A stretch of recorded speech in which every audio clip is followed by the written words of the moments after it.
Anuma, si, atuma.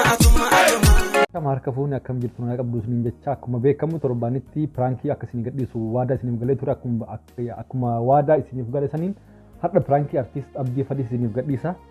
Pirankiin kun sooma waggaa dabree keessa waraabame sooma uummata islaamaa jechuudha.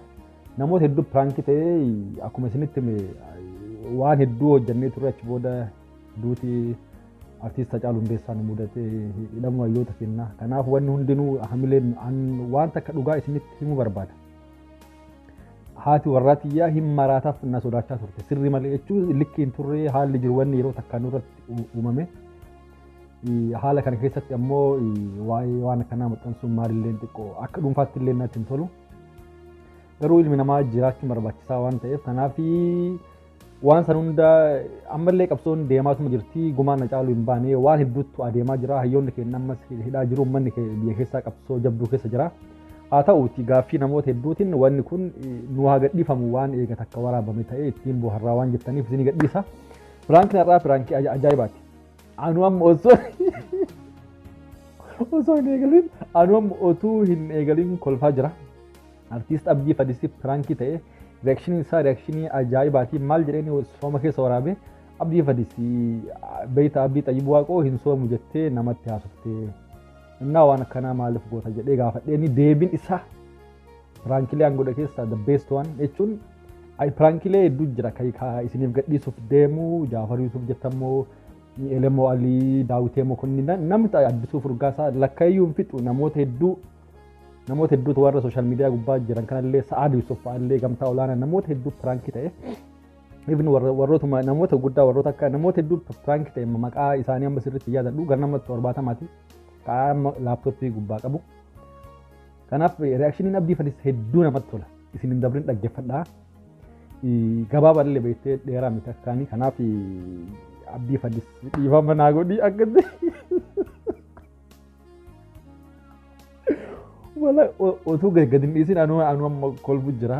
Piraankiin kun akka isin hin dabarree sagantaan kennaa akka isin hin dabarree yoo barbaadan hordofuu yoo barbaadan waan biraa isinirraa hin barbaannu sabiskiraayib akka gootanii.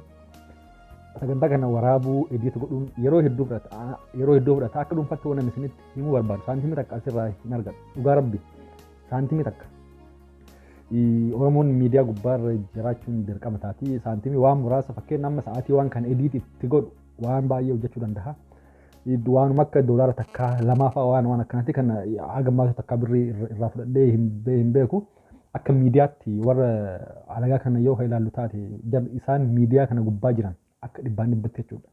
YouTube jarattu harka qaba sagantaalee pirankii waan hedduu jechuudha.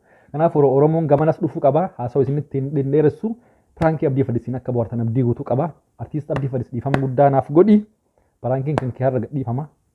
Kanaaf subscribe nu godhaa share like keessattuu immoo yeroo jalqaba eegaltan like gochuun eegalaa isiniin jedha. Bye bye. Hello. Assalamu alaikum Abdi. Waalaikum salam Abdi Tayyib Waaqoo. Nagaa akkam? Jirtaa? Fayyaa akkam? Ramadaan maal fakkaata? Bareedaadha alhamdulillah. Ayyee? Akkamiin jirtaati? Wallahi akka gaarii jiraati. Maaltu haara'ume? Wallahi waan haaraan quba qabaa amma naa gadi hin baane takkaati. Waa takka quba qabu namaanis ol quba hin qabu. Okay. Yaa wogaa Abdii dubbii beeyte waa haajaa si bilbilee fi jira beeyte. Yaa dubbii jechuun amma lafti illee silaa Ramadaana garuu haa ta'uti ima dubbanna. Ayya. Jechuun garatti qabachuurra namni walumatti himuu wayyure. Walumatti himuu wayya dalloo. Beeytaa jechuun nama jechuun dhiifama yeroo kana siin jedhullee beeytee garuu namni waluma gaafachuu wayyaa. Beeytaa Abdii Xayyib hin soomuu takkaa soometu hin beekuu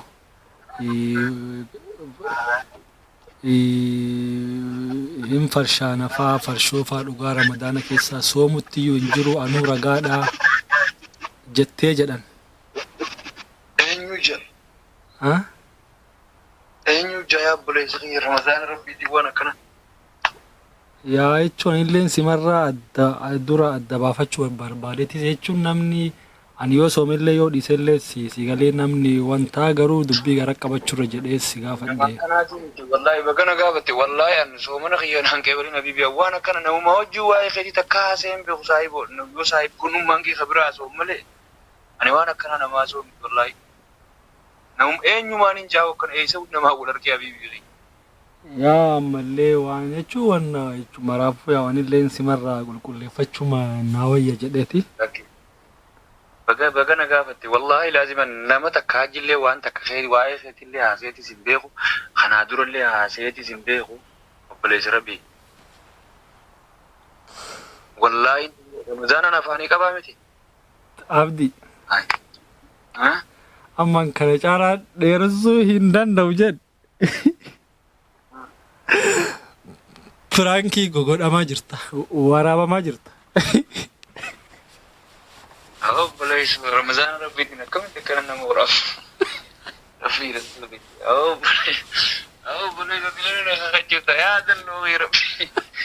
Zajaat yaa kafalu gurbu. ORAZI amma ORAZI gubbatti eegi yeroo muraasa booda namoota hedduu prank godhaa jira.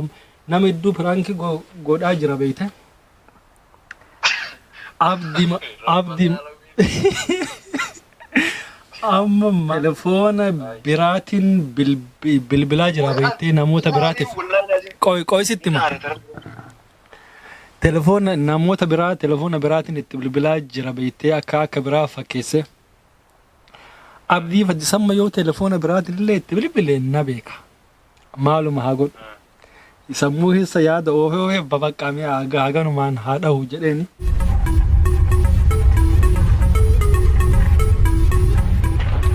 ORAZI